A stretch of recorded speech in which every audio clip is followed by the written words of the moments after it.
So now we're going to look at compound angles. Compound means lots of things together, compounded, added together. But if you think about angles, if you have cos of 50 degrees and cos of 30 degrees, you can't just add those two together and make the cos of 80 degrees. Try it.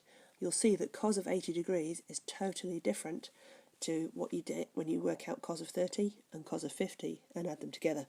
It doesn't work like that. So we need some new rules. So these are the compound angle rules. And we get a whole load of formula from your formula sheet that looks like this. So you'll see there's actually 6 rules. 2 for sine, 2 for cos, and 2 for tan. You'll notice on this formula sheet you've got sine of A plus B along the top equals sine A cos B plus cos A sine B. Or you can have sine of A minus B, which is equal to sine A cos B minus cos A sine B. They're just grouped together on one line there with the plus or minus symbol. Notice for the cos on the next line, cos of A plus or minus B. On the second part, on the expanded part of the formula, the sign's the other way up. So that tells you that cos of A plus B is cos A cos B minus sine A sine B, and cos of A minus B is cos A cos B minus sine A sine B.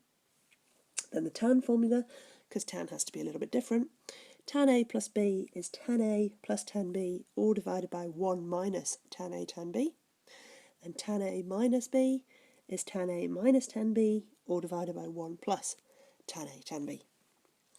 So as I said, there's not a lot to do with these, it's just another load of identities that you may need to use to help prove some other things. Or indeed, you may use to help simplify some things. For example, a question might be to expand the following. Sine of pi over 2 plus a. As soon as I see two things within a bracket like this, I know I can go to my compound angle formula. So using the compound angle formula at the top, sine a plus b, I can rewrite, using the right hand side of the equation, this into sine of pi over 2 cos a plus, because the plus at the top, cos of pi over 2 sine a. Okay, where do I go from here? Well, pi over 2. Pi over 2, 180 divided by 2, that's the same as 90 degrees. And we know from our sine and our cosine rule, angles and graphs, that sine of 90 degrees is the same as 1. And cos of 90 degrees is equal to 0.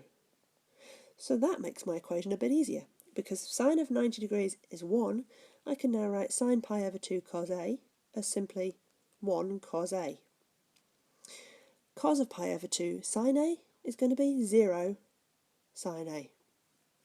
Obviously we don't write 1 cos a, and 0 times anything is going to be 0, so simplifying that, I get simply cos a. Nice and tidy. Obviously not every problem is going to come out as nice and simple as that and end up with something easy, but you may find you need to use your exact values to help get some exact answers for some of these.